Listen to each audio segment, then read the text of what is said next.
Look very closely at the whistle. Listen to the absolute silence from the veteran enforcers. The United States national team just finished their FIA World Cup qualifying run. But the most explosive revelation from this entire international tournament did not come from the players. It came directly from the referees. Welcome back to WNBA Pro. I need you to lock the doors, turn off your notifications, and give me your absolute undivided clinical attention today, because what we are about to aggressively expose is going to completely shatter the fragile, manufactured reality of the WNBA establishment. What if I told you that the international governing body of basketball just accidentally exposed the biggest, most highly coordinated corporate sabotage in the history of professional sports? What if I told you that the objective, mathematically sound officiating we just witnessed overseas proves beyond a shadow of a doubt that the WNBA referees have been operating under a deeply corrupt, highly political mandate to artificially suppress the greatest offensive engine the game has ever seen: the mainstream sports networks, the heavily subsidized, cowardly journalists, and the deeply compromised executives currently operating within the WNBA front office are absolutely terrified of this specific conversation. They desperately want you to ignore the glaring, undeniably blatant double standard that was just broadcast to the entire globe. They want you to blindly consume the corporate narrative, but you are absolutely not a casual fan. You are a high-level operator, and operators know exactly how to read the raw, unadulterated tape. We are not looking at a simple difference in officiating styles today. We are looking at a live, globally televised exposure of a corporate crime ring orchestrated by a completely terrified, deeply insecure veteran establishment that is desperately clinging to the final, rapidly decaying shreds of its own economic relevance. Do not let the fake, highly rehearsed public relations statements deceive you for a single microscopic second. For the entirety of Caitlin Clark's rookie season in the WNBA, we were forcefully spoon-fed a highly toxic, deeply offensive narrative. We were told that she simply needed to adjust to the physicality of the professional game. We were told that the brutal flagrant fouls, the blindside hits, and the aggressive non-basketball physical assaults she endured on a nightly basis were just a standard rite of passage. The WNBA referees swallowed their whistles. They actively, maliciously allowed the legacy veterans to physically bully, harass, and batter the billion-dollar franchise, all under the cowardly guise of letting them play. It was a highly coordinated, heavily documented campaign of physical intimidation designed specifically to break her psychological will and artificially suppress her astronomical market value. But then the FIA World Cup qualifiers happened. Because the FIBA referees put them on notice, pretty much let them be known, we ain't doing what y'all would be doing in the WNBA. So quite frankly, the FIBA referees set the tone for how a game Caitlin Clark playing in should be ref. I need that specific, paradigm-shifting reality to deeply penetrate your cognitive processing. Right now, FIA is an objective international governing body, completely immune to the toxic WNBA locker room politics and the petty, vindictive jealousies of the veteran establishment. The FIA referees do not care about who has the most tenure.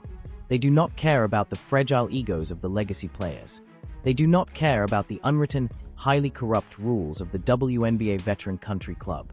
They only care about enforcing the objective, fundamental laws of basketball. And when Caitlin Clark stepped onto the international hardwood, a completely miraculous, mathematically undeniable phenomenon occurred.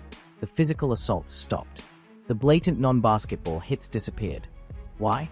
Because the FIA referees immediately and aggressively set the tone. They actively penalized illegal contact. They protected offensive players. They officiated the game with absolute, uncompromising integrity. And what was the immediate, undeniable, catastrophic consequence of removing the physical sabotage? Caitlin Clark effortlessly and systematically dismantled the entire tournament. She absolutely dominated the international competition, securing the MVP award with a terrifying, high-frequency kinetic efficiency that completely exposed the WNBA's officiating standard. The global market just proved that when you remove artificial, politically driven physical suppression, she becomes the single most unguardable, highly leveraged athletic commodity on the planet. The FIA referees, whether intentionally or not, ripped the mask completely off the WNBA establishment, suggesting that the domestic league has been suppressing its own biggest asset. But the undeniable tension surrounding the WNBA does not stop at officiating. It extends directly into the rhetoric surrounding the newly negotiated collective bargaining agreement. Right as the FIA MVP announcement sent shockwaves through the global sports landscape, a massive and unprecedented shift took place in New York City. The league's ownership group and the players' union reached a verbal agreement on a historic new CBA. And before the ink was even dry, veteran leadership rushed to the nearest microphones to take control of the narrative. We absolutely must talk about Breanna Stewart, because her performance throughout this media stretch reflects a striking disconnect that highlights the growing divide between the league's established voices and its evolving reality. Definitely not finalized yet, so don't want to get too specific into details, but knowing that this new CBA is going to be historic. It's going to create generational success between players of all levels, and really excited. 3. Listen to the absolute unapologetic arrogance radiating from that specific statement. Historic generational success. I need you to critically analyze the complete lack of fundamental business acumen in that deeply offensive declaration. The legacy veterans, the same players who actively tried to suppress Caitlin Clark in the media, the same players who relied on WNBA officiating to impose excessive physicality against her on the court, are now standing in front of the global media, confidently positioning themselves as the financial architects of this new deal. They are attempting to convince paying audiences that their negotiating strategies alone secured this unprecedented financial leap. But that narrative does not hold up under scrutiny. They did not suddenly generate this level of capital. They did not uncover, after decades of financial struggle, a hidden formula for exponential growth. Instead, they are benefiting from the momentum created by the most impactful economic and on-court force the league has seen. They are seeking high-level rewards without a proportional contribution to the recent surge in value. And the boldness of the messaging reaches another level when they begin to suggest ownership over the revenue shift itself. And really be in a space where we're in collaboration with the WNBA. We are now a part of a rev share system, and we are going to see the fruits of our labor in a way that we've never done before. Let me restate that critical, highly charged statement so it lands with complete clarity. We are going to see the fruits of our labor. Take a moment to fully process that phrase. The fruits of their labor. For nearly 3 decades, the WNBA operated within a heavily supported financial structure, consistently working to secure television relevance and maintain a foothold in a highly competitive sports market. During that time, the outcomes included inconsistent attendance, limited ratings impact, and a model that often depended on external financial support. Then, a generational talent emerged from Iowa. She broke collegiate viewership records. She filled arenas across the league. She reshaped merchandise demand, corporate partnerships, and global attention around the sport. Her presence accelerated negotiations with major broadcast partners, contributing to a significant increase in media rights value. The resulting financial growth, from salary expansion to improved travel conditions, has been closely tied to that surge in visibility and engagement. And yet, leading voices within the veteran group continue to frame this moment as the direct result of their long-term efforts. That framing is highly contested and reflects a broader struggle over credit, influence, and control during a period of rapid change. They are attempting to position themselves at the center of a financial shift that has been largely driven by new market dynamics, and they are doing so with complete confidence. But if it seemed like that narrative had reached its limit, the next statement pushed things even further. Because Breanna Stewart was not finished. When asked directly about the driving force behind this new collective bargaining agreement, she delivered one of the most debated and controversial responses in recent sports media discussions. I want you to critically examine the deeply flawed and highly questionable framing of that response. Breanna Stewart looked directly at the global media and asserted that the unrivaled league, her own off-season project, was the primary force that pushed the WNBA to improve its conditions. That claim attempts to reshape the timeline in real time. She is positioning a startup league, one that struggled to gain traction in viewership metrics and operated with limited broadcast reach, as the driving economic catalyst behind a multi-billion-dollar collective bargaining agreement. That argument raises serious questions when placed against publicly visible market indicators. At the same time, she downplays the presence of a player capable of drawing hundreds of thousands of viewers even in low-stakes exhibition settings. She overlooks a globally in the negotiations with the WNBA. What are your thoughts on that?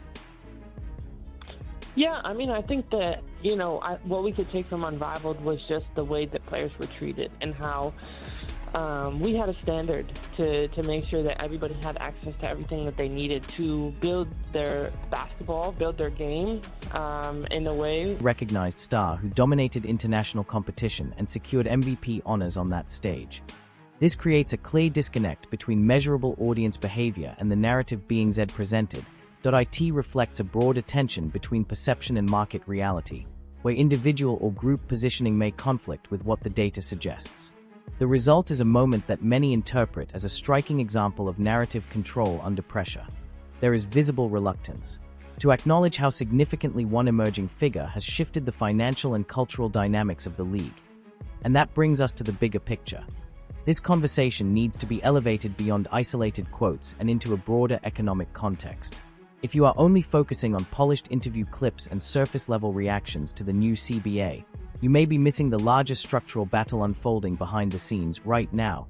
There is a high-stakes negotiation environment between the WNBA Players Union and team ownership, centered around revenue distribution and long-term financial control. Veteran players have pushed strongly for a larger share, emphasizing their contributions and longevity within the league. On the other side, ownership groups are evaluating measurable growth indicators, viewership spikes, market expansion, sponsorship momentum, and international visibility.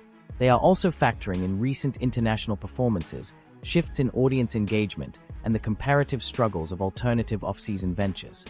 From a leverage standpoint, both sides understand the risks. A prolonged dispute or shutdown would impact the league's current growth trajectory. And that reality limits how far either side can push without consequence. In the end, agreements like this are rarely shaped by messaging alone. They are driven by market forces, audience demand, and the underlying economics that sustain the league. And those forces are far more difficult to influence through narrative than through performance and measurable impact. The greatest playmaker of this generation continues to be framed as secondary by an increasingly defensive and entrenched old guard. The league's establishment is engaging in a risky standoff with its own audience, putting strain on the very fanbase that drives its revenue and long-term growth. The international tournament has concluded. Officiating differences on the global stage have sparked widespread debate. The new collective bargaining agreement is in place. Expansion activity and free agency are set to reshape the league. And the WNBA preseason is quickly approaching. When the season tips off in May, the environment will shift. The spotlight will intensify, and expectations will rise across the board. When Caitlin Clark steps onto the court in an Indiana Fever uniform, she will face more than just opposing defenses. She will be navigating a league in transition, one adjusting to new attention, new economics, and new internal dynamics. She will also be competing within a system shaped by a freshly negotiated CBA and elevated global visibility. With that comes opportunity, pressure, and scrutiny at every level. Over the past year, debates around officiating, physicality, and player usage have dominated discussions. Narratives have formed, been challenged, and reshaped in real time. But performance at the highest level is difficult to contain. Market response has already been significant. Viewership trends, sponsorship growth, international recognition, and fan engagement all point to a shifting landscape. Audiences respond to pace, efficiency, and high-level production. And players who consistently deliver in those areas naturally become central to the league's evolution. The broader conversation now is less about narrative control and more about measurable impact. Public comments, media positioning, and internal messaging will continue, but ultimately, outcomes on the court and engagement off it will define the direction forward. The league is entering a new phase, one driven by visibility, competition, and financial stakes that are higher than ever before. The established voices will continue to advocate for their place in that future. At the same time, emerging stars will keep pushing the boundaries of what the league can become. That tension is not unusual in sports. It is often what fuels growth. But one thing is clear, the landscape is changing, and the pace of that change is accelerating. Thank you for joining me here on WNBA